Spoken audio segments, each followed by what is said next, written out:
Messieurs, dames, bonjour, bonsoir, bienvenue dans cette vidéo où on va à nouveau parler doublage, on va s'intéresser à la plateforme Orange et à ses doublages. Alors oui, j'ai déjà fait une vidéo énormément détaillée, en tout cas j'ai essayé de le faire le plus possible, sur Crunchyroll, l'évolution de ses doublages, etc.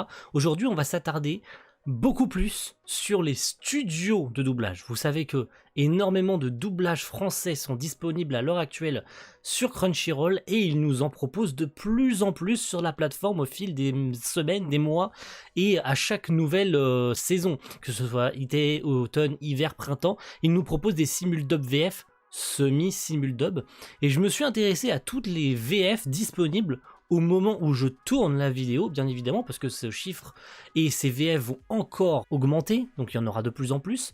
Donc les VF que je vous parle, dont je vous parlerai aujourd'hui, donc on va s'intéresser plus à tout, j'ai bien dit à tous les studios de doublage pour qui Crunchyroll ou non, parce qu'il faut savoir qu'il y a des VF qui n'ont pas été faites par Crunchyroll mais qui sont arrivées sur la plateforme. Sur certaines séries, vous allez me dire « Ah d'accord, c'est au même studio qui a été doublé telle ou telle série.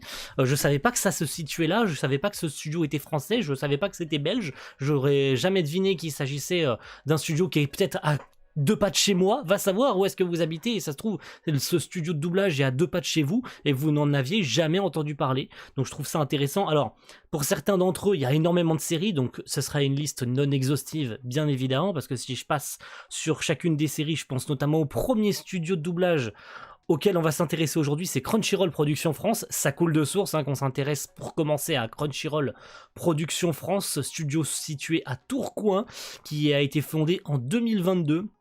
Intention particulière de Crunchyroll de pouvoir doubler ses séries en interne dans son propre studio, de plus à avoir, en tout cas le moins possible, à dépendre des studios extérieurs et à sous-traiter et à mandater des studios extérieurs, et d'accélérer la cadence au niveau des droits pour les VF, parce que c'était peut-être plus compliqué pour faire passer la pilule auprès des ayants droit, de faire sous-traiter un studio, puis d'appeler les comédiens. Là c'est directement un studio qui appartient à Crunchyroll France, donc c'était peut-être un moyen pour eux de se faciliter la tâche pour accélérer le nombre de VF. Donc, en liste non exhaustive, il y a quand même beaucoup de VF chez eux qui ont été doublés depuis 2022. On pense notamment aux premières qui en sont ressorties, Ranking of Kings, Rascal de Not Dream of Bunny Girl Senpai, Classroom of the Elite, Kaguya-sama, qu'est-ce qu'il y a d'autre, Couple of Cuckoos évidemment, et le mot, ce pourquoi d'ailleurs ce studio avait été vendu, c'est principalement pour son nouvel arrivant, Enzo Razzito. Donc c'est lui qui avait été mis en avant pour vendre ce studio Crunchyroll Productions France. Bon, ils ont visiblement fermé les portes à Enzo Razzito pour X ou Y raison, vous connaissez le drama, je remettrai pas les pieds là-dedans et ça vaut pas le coup.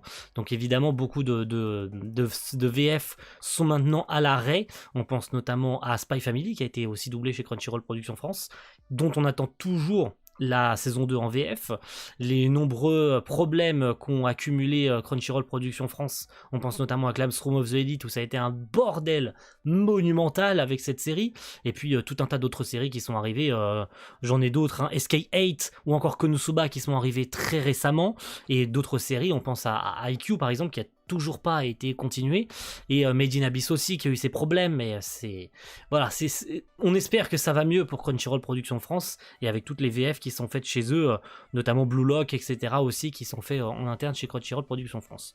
Passons maintenant aux studios en externe, donc qui ne sont pas de chez Crunchyroll, mais de toutes les VF qui ont été faites depuis la création Crunchyroll. Je vous en avais déjà mentionné un, ou voire plusieurs, et le premier d'entre eux, c'est SDI Media Belgique. Ouais, énormément de VF au commencement des premiers simulcasts et des premiers doublages chez Crunchyroll avaient été sous-traités en Belgique, parce que ce studio SDI Media Belgique, je regarde mes notes hein, au cas où ça vous perturbe que je détourne le regard, est situé à Zaventem en Belgique. Donc je ne parlerai pas des dates d'ouverture de ces studios, je pense pas que ce soit nécessaire.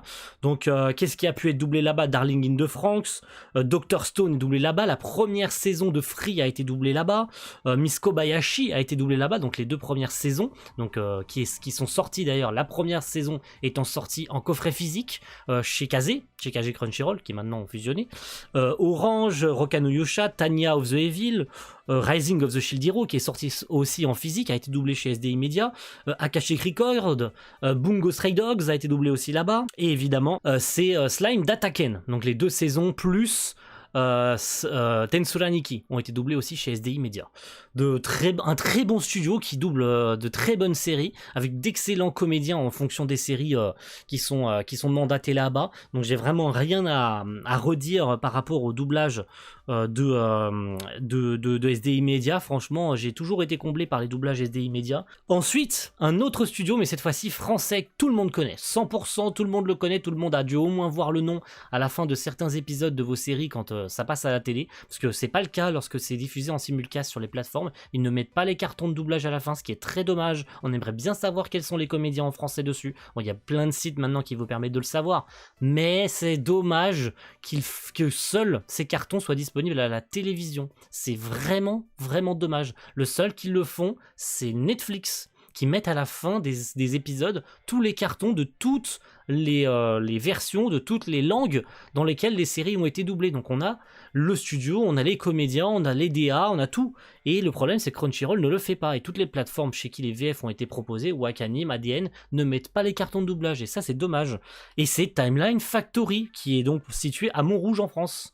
C'est un excellent studio. Tout le monde connaît, ne serait-ce que de nom, Timeline Factory, chez qui ont été doublés les VF d'86, Food Wars, Hunter x Hunter, une partie de la VF d'Hunter x Hunter 2011, Jujutsu, la saison 2 et 3 de l'Attaque des Titans a été doublée chez Timeline Factory. Je n'ai aucune idée de où est-ce qu'a été faite la première. Je n'ai absolument pas noté où est-ce que ça a été fait. La première VF de The Promised Neverland, en tout cas de la première saison, je ne crois pas que la deuxième ait été doublée en VF. Vinland Saga, la version Crunchyroll, je précise bien la version Crunchyroll, parce que la version Netflix a été doublée chez Imagine, mais la version Crunchyroll qui a été diffusée en simulcast ou en quasi simulcast chez Crunchyroll pour la saison 1 et 2, on précise bien, a été faite chez Timeline Factory. Un studio mythique, que dire, parce que la seconde partie de Fairy Tail a été faite chez Timeline Factory, ce qui n'est pas entièrement le cas, puisqu'une autre partie de la VF a été faite ailleurs. En tout cas, le début de la VF n'était pas faite chez Timeline Factory. J'ai plus le nom exact du studio chez qui la première VF avait été faite, mais il y a eu un switch après chez Timeline Factory. Je ne sais pas si c'est que pour la saison finale ou non, mais en tout cas, ce qui est sûr, c'est que la saison finale avait bel et bien été doublée chez Timeline Factory. Et évidemment, de la légendaire, que dis-je, ce serait un blasphème de ne pas le dire, la déesse, l'incroyable, la magnifique Mélanie Anne, qui s'occupe de la direction artistique de la plupart des VF de chez Timeline Factory. Elle fait un boulot spectaculaire sur toutes les VF qu'elle a dirigées. Donc une grande dame qui mérite un grand respect pour tout le travail qui est fait chez Timeline Factory. Enchaînons, là ça va être des petits studios, alors il y en a un autre qu'on traitera d'ici quelques instants, on passe sur quelques petits studios, mais ça n'empêche que les VF qui ont été faites là-bas sont trop cool. Studio Lincoln, situé à Paris, n'a fait qu'une seule VF disponible chez Crunchyroll, très probablement beaucoup d'autres, mais encore une fois on ne se concentre que sur les VF disponibles sur la plateforme. J'aurais pu faire, encore une fois je le reprécise, une vidéo complète sur tous les doublages français existants, mais ça aurait pris 800 000 ans. J'ai pas envie de faire une vidéo de 50 minutes ou d'une heure. À moins que vous en vouliez une, hein, je sais pas, dites-moi en commentaire. Voilà, c'est une petite transition, n'hésitez pas à le dire en commentaire. Si vous souhaitez une vidéo, ou si vous me posez la question en commentaire, j'aimerais bien savoir où a été faite telle ou telle série. On veut savoir sur toutes les VF existantes en France, même peut-être les VF d'il y a 40 ans, où est-ce que c'était doublé, est-ce que ça nous intéresse, dites-le moi. Dites-le moi, je pourrais le faire prochainement en vidéo si jamais ça vous intéresse. Donc Studio Lincoln, c'est la VF de Basilic qui a été faite chez eux. Je ne connais pas du tout la série, donc je ne saurais pas vous dire ce que ça vaut, ni si le Studio Lincoln est bon ou pas, puisque encore une fois, je n'ai que cette VF de noter de mon côté. Passons à une autre VF parisienne avec Shinkel VSI Paris, chez qui ont été doublés Boruto et Naruto Shippuden. Oui, pas Naruto, mais bel et bien Naruto Shippuden et Boruto. Oui, parce que la première VF de Naruto a été faite autre part, et on le verra un petit peu après, plus tard dans la vidéo.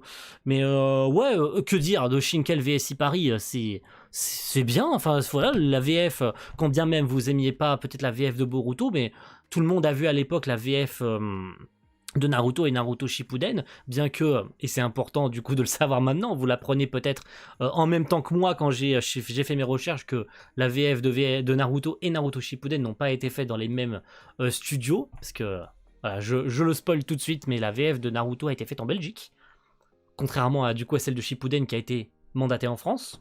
Important, mais on en reparlera lorsque je vous dirai où est-ce qu'a été doublé Naruto, mais ça n'empêche que de toute façon le casting est toujours aussi fou, hein. On aime ou on n'aime pas, mais la VF de Naruto est mythique, donc que dire de celle de Shippuden, peut-être un peu moins celle de Boruto, on en prend ou on en jette, il y en a qui préfèrent la VF, et c'est chacun a le droit de regarder la version qu'il préfère. On ne cessera jamais de le préciser, même en 2023, parce que c'est visiblement jamais ancré dans la tête de certains. Parce que Pro VO, Pro VF, arrêtez votre guerre, ça sert à rien. On enchaîne avec un gros studio, je vous en avais parlé lors de la vidéo sur les VF et l'évolution de chez Crunchyroll, c'est Lilo Media Group. Lilo Media Group qui a donc une filiale française située à Paris, mais aussi une filiale belge qui est à Anderlecht. Donc ça peut faire les deux, du coup, il peut y avoir... Donc c'est jamais précisé, malheureusement, on peut éventuellement le deviner en regardant le cast et les comédiens, si ces comédiens sont français ou belges, mais après ça veut certainement rien dire, puisque faut savoir que Lilo, une partie par exemple de One Piece avait été doublée chez Lilo, et One Piece a fait un jonglage entre la Belgique et la France, donc One Piece avait changé plusieurs fois de studio en passant du coup chez Lilo, et avait transvasé entre Lilo France, donc Lilo Paris, et Lilo Belgique. Donc c'est compliqué de savoir, seulement en vérifiant peut-être les directeurs artistiques et les comédiens mandatés dessus, si c'est une Lilo Media Group France ou une Lilo Media Group Belgique.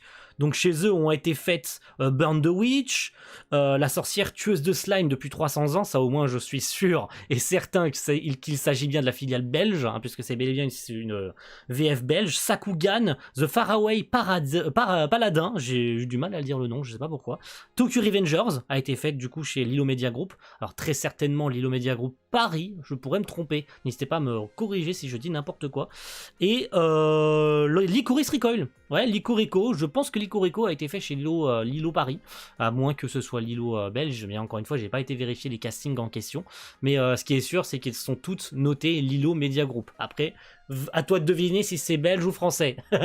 c'est kiff 50-50. À toi d'aller vérifier, à toi de te casser le cul à trouver le casting. Même si tout est disponible très probablement sur des sites comme Anime News Network où j'ai fait mes recherches pour trouver les studios de doublage français. Ensuite, on enchaîne avec VF Production. Ce studio ne doit pas vous dire grand chose, pourtant, 2 VF dispo chez Crunchyroll en sont sortis. Et ces 2 VF, vous les connaissez. Alors, vous connaissez les séries, ça c'est sûr et certain. Ces séries sont connues dans le monde entier. En plus, les 2 sont ultra récentes. La VF d'ailleurs de l'une d'entre elles est ultra récente. Les deux sont ultra récentes, je dis n'importe quoi. Donc c'est un studio parisien, encore à Paris. Hein. Beaucoup, vous le constatez.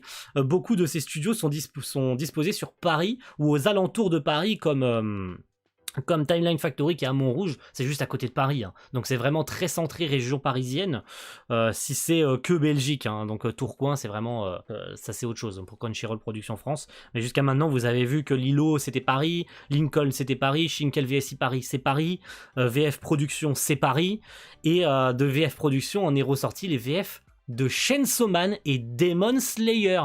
Oui messieurs dames, ces VF ont été produites chez VF Production. Oui, oui, l'excellentissime, l'incroyable VF qui a fait le tour des internets de Chainsaw Man vient de chez VF Productions, et c'est le même studio chez qui a été faite la VF de Demon Slayer, l'intégrale, on parle bien de l'intégrale de Demon, hein. Donc la saison 1, 2, et le film, hein, en l'occurrence Mugen Train. On enchaîne, on arrive tranquillement sur la fin avec Wantech, qui est à Montrouge, ouais, encore un studio situé à Montrouge, comme Timeline Factory. Donc ils sont copains de ruelle, hein, ils doivent être pas très loin de l'un de l'autre, donc ils se partagent les séries quand Timeline Factory est surbooké de séries, c'est Wantech qui doit très probablement en prendre quelques-unes, puisque ils ont fait quelques séries, alors, de souvenirs. Je vous en parlais tout à l'heure par rapport à Timeline Factory, et c'est ce qui explique probablement le changement, parce que ça m'est revenu, hein. Du coup, pour Fairy Tail, la première VF de Fairy Tail a été faite chez Wantech. Ce qui explique donc probablement pourquoi le reste a été fait chez Timeline Factory, puisqu'ils sont voisins. Donc il y avait très probablement pas grand chose à faire niveau trajet pour les comédiens. Peut-être que Wantech s'est occupé d'autres séries et qu'ils ont perdu les droits et que puisque c'est très probablement les VF à l'époque, en tout cas pour Fairy Tail, ont été mandatés pour la télé. Donc c'était peut-être Game One ou J1 ou les chaînes de télé chez qui était diffusé Fairy Tail à l'époque qui finançaient la VF. Donc peut-être que c'était plus intéressant pour eux ou qu'Antech voulait plus le faire ou ne pouvait plus le faire à cette époque, ce qui explique du coup la transition vers Timeline Factory qui pour le coup se situe pas très loin puisque c'est dans la même ville. Montrouge, c'est pas non plus super grand. Donc ça se trouve, tu traverses la rue et t'es chez Timeline Factory. Et inversement. Donc, ouais, c'est de chez eux dont viennent CVF et dont a été tournée l'autre partie de Hunter x Hunter 2011. Ouais, bah je vous l'ai dit, ils se partagent les séries. Donc la première part où... Inversement, je sais pas chez qui ça a commencé. Je ne sais pas chez qui ça a commencé la VF d'Hunter x Hunter, mais ce qui est sûr, c'est qu'ils se sont partagés le doublage. Donc tout comme Fairy Tail, ils se sont partagés la moitié, voire un tiers ou je ne sais combien d'épisodes du doublage d'Hunter x Hunter 2011. Et Code Geass a été également doublé là-bas. Voilà. Je ne sais pas si tout a été doublé là-bas. Il me semble pas que le film Lelouch of Resurrection a été doublé en VF, mais ce qui est sûr, c'est je crois que les 2 saisons de Code Geass ont été doublés du coup chez Wantech. Si jamais c'était pas clair pour vous. On s'approche tranquillement de la fin avec Ivanti. Ivanti, un studio encore une fois français. C'est quasiment fini, hein. Vous ne verrez quasiment plus de studio belge avant la fin de cette vidéo parce qu'il est situé à Boulogne-Billancourt, Ivanti. Donc encore une fois région parisienne, hein, très recentré Paris. Et Ivanti, on leur doit la VF de Mushoku Tensei, une excellente VF, que dis-je. C'est une de mes VF préférées. En tout cas, une de mes VF récentes préférées, parmi toutes celles qui ont été proposées à ce jour sur la plateforme, donc, qui a été mandatée pour Wakanim à l'époque. Donc enfin, récemment, on a eu le reste de la VF parce que la moitié de la VF avait été transférée chez Crunchyroll et le reste est arrivé il y a très peu de temps, avec l'OAV également doublé en VF. On leur doit la VF de Décadence, les combattants seront déployés. Ouais, j'ai pas vu en VF, mais ouais, c'est de chez Ivanti. Et les mémoires de Vanitas, pour qui ça parle, pour qui la série parle et qui ont vu la VF. Ouais, c'est de chez eux dont on doit ces magnifiques VF, dont j'ai quasiment rien à redire, puisque j'ai aussi vu Décadence en VF, dont le coffret est disponible chez Ata, donc vous pouvez acheter la série en Blu-ray. Ça serait d'ailleurs mieux de l'acheter en Blu-ray que de la regarder chez Wakanim à l'époque et chez Crunchyroll aujourd'hui, parce que franchement ça vaut le coup, hein, ça vaut le coup, et puis la VF est excellente, donc n'hésitez pas à vous jeter sur la VF, franchement c'est un très bon choix. Et on enchaîne du coup avec le studio Belleville, studio parisien, une fois de plus. Paris est la capitale du doublage français, visiblement, à part peut-être quelques autres séries. Ça me fait penser, voilà, j'ajoute une petite parenthèse, c'est gratuit, pour la VF de Danmachi, qui a été en partie, en tout cas juste pour la première saison, doublée à Lyon, hein, dans un studio lyonnais, puis la saison 2 qui est sortie donc avec 2 ans de retard, vous savez, le petit battage médiatique que j'ai fait sur les réseaux avec la sortie quasi fantôme de la saison 2 ainsi que du film Arrow of the Orion de Danmachi, qui avait été doublé chez un autre studio aux Bahamas qui est parisien il me semble. Donc on est passé d'une VF lyonnaise à une VF parisienne, mais ils ont gardé quand même le même casting, donc ce qui veut dire que les comédiens ont dû monter jusqu'à Paris pour doubler, pour une VF qui finalement n'est disponible que sur le coffret, qui a eu une communication catastrophique. Donc ouais, c'est vraiment de la merde, c'est vraiment catastrophique. Voilà, je referme la parenthèse. Studio Belleville, on leur doit la VF de Death Note, une VF mythique, avec l'incroyable Alexis Thomasian sur Light. Donc même si les pro VO vont me dire que ouais mais non, mais la VO est mieux, mais chacun regarde encore une fois la version qui leur plaît, et de toute façon la VF de Death Note, pour ceux qui l'ont vu, vous la connaissez, elle est assez mythique, avec le rire d'Alexis Thomasian. C'est ce qui a rendu, il me semble, dans l'animation japonaise, Alexis Thomasian relativement connu. Beaucoup maintenant reconnaissent Alexis Thomasian pour beaucoup d'autres rôles, mais Alexis Thomasian s'était fait connaître, il me semble, à l'époque pour avoir doublé Light. Un studio que je vous ai déjà mentionné. Ouais, si vous avez vu ma review des films Evangelion, je vous ai mentionné ce petit studio en loose day, parce que je ne le connaissais pas, personne ne le connaît, parce que simplement cette VF qui avait été faite à l'époque pour Evangelion, la série télé, doublée chez Saint-Maur, ouais, le studio Saint-Maur, qui est situé à Saint-Maur-les-Fossés, donc en France, voilà, on précise bien en France, c'est pas à Paris, mais c'est en région parisienne, très probablement en région parisienne ou autre part, je ne sais pas où est-ce que se situe Saint-Maur-les-Fossés, hein. À vous de chercher, j'ai la flemme, très honnêtement. Mais on leur doit la VF de Nana, ouais, qui est dispo chez Crunchyroll. Nana, je connais pas la série, mais pour ceux qui ont vu éventuellement Nana en VF, bah voilà, vous savez maintenant que ça a été fait chez Saint-Maur. C'est la seule VF notable chez Saint-Maur. Alors il y en a peut-être d'autres, il y en a probablement d'autres, mais peut-être des moins connus. Mais on leur devait d'ailleurs cette VF complètement inconnue d'Evangelion, qui a été proposée peut-être sur des vieux DVD d'époque.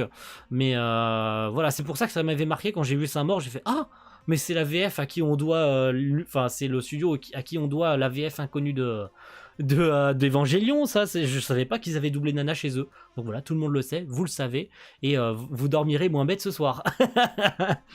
On s'approche des les 3 derniers, et on attaque enfin le studio de doublage de Naruto. Ah, je vous l'avais promis, ça y est, on y est. Made in Europe.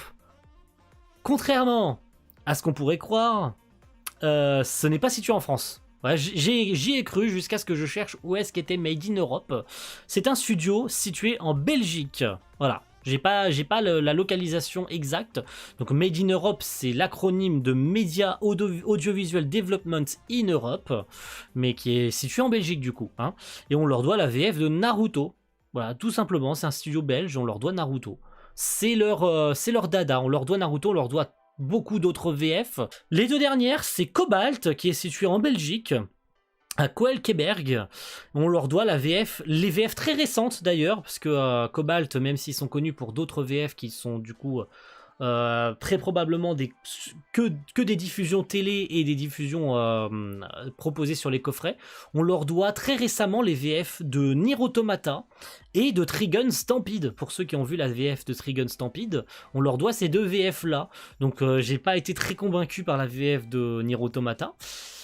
Je ne me positionnerai pas sur Trigun Stampede puisque j'ai pas vu la série. Je pourrais pas vous dire si la VF est alors bonne et pas bonne. Encore une fois, on en prend, on en jette, on aime, on n'aime pas. Mais voilà, on leur doit principalement ces 2 VF là, ces 2 VF très très très récentes, parce que Nier sera toujours en doublage, hein, puisque la série est repoussée, donc la VF a le temps d'avancer.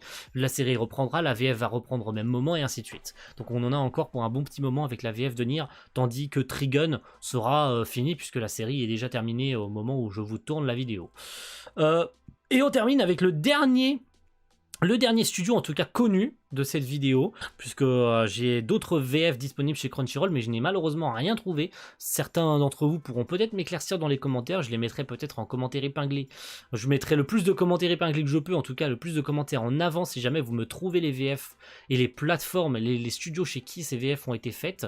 N'hésitez pas à mandater peut-être des gens qui s'y connaissent mieux que moi et qui pourraient m'indiquer où est-ce qu'ont été faits ces VF, puisqu'on va s'intéresser à MJM Post-Prod, situé à Boulogne-Billancourt, tout comme Ivanti. Voilà, ils sont voisins, et on leur doit la VF de The Ancient Magnus Bride.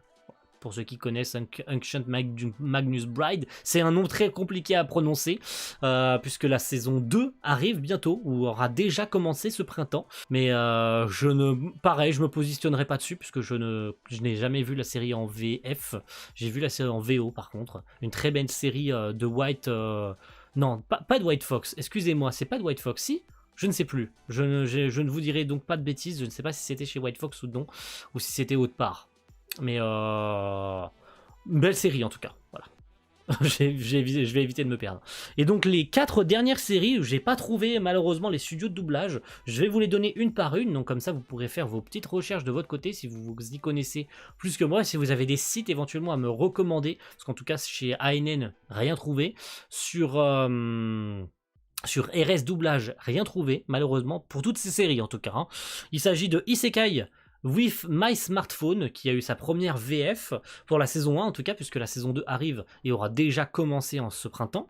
Berserk l'âge d'or Memorial Edition, qui a eu une VF aussi chez Crunchyroll, donc je peux partir du principe très probablement qu'elle a été faite chez Crunchyroll Productions France, mais si elle avait été faite chez Crunchyroll Productions France, il y aurait dû y avoir, parce que je suis pas bête, hein, j'ai été vérifié à la fin, durant les endings, parce que quand c'est des Crunchyroll Productions France, il y a les crédits à la fin des épisodes avec marqué production et Crunchyroll Productions France avec le casting, le DA, le mixage, etc. Ce qui n'est pas le cas du coup de toutes ces séries-là, donc je ne sais pas s'ils ont oublié de mettre le carton, ce qui fait que probablement Berserk l'âge d'or Memorial Edition a été faite chez Crunchyroll Productions France, mais je n'en sais strictement rien. Et les deux dernières, c'est The World Finesse Assassin et The Hidden Dungeon, machin truc. Voilà, je vous mettrai de toute façon les petits screens avec les affiches des séries, des dites séries, pour ne pas me perdre, parce que là je vais avoir beaucoup à faire en montage pour cette vidéo là. Mais sachez que voilà, ça me fait plaisir. Ça m'a fait énormément plaisir de vous parler de ces studios-là. À vous de me dire si, encore une fois, je vous le reprécise, si jamais vous souhaitez une vidéo plus approfondie sur tous les doublages disponibles en France, où j'en fasse une grosse vidéo, je sais pas, d'1 heure, où je vous parle simplement de tout ce qui a été fait en France. De toutes les VF depuis l'arrivée des VF. Ça serait trop cool, j'aimerais beaucoup le faire, donc je vous laisse la possibilité de me dire si ça vous intéresse de traiter un tel sujet. Et ça prendra le temps que ça prendra pour la préparer, pour la tourner, pour la monter, mais je ne m'avancerai à rien en la faisant maintenant, si jamais ça vous intéresse pas, que vous en avez rien à foutre. Je vais pas m'investir du temps et de l'énergie pour une vidéo qui vous intéresse pas, bien évidemment. Mais en tout cas, je le garde précieusement dans les cartons, si jamais un jour ça vous intéresse. Quelqu'un passe par là et me dit, moi j'aimerais beaucoup en savoir plus sur les VF qui ont été faits dans les années 90, chez qui ça a été fait, par qui, etc.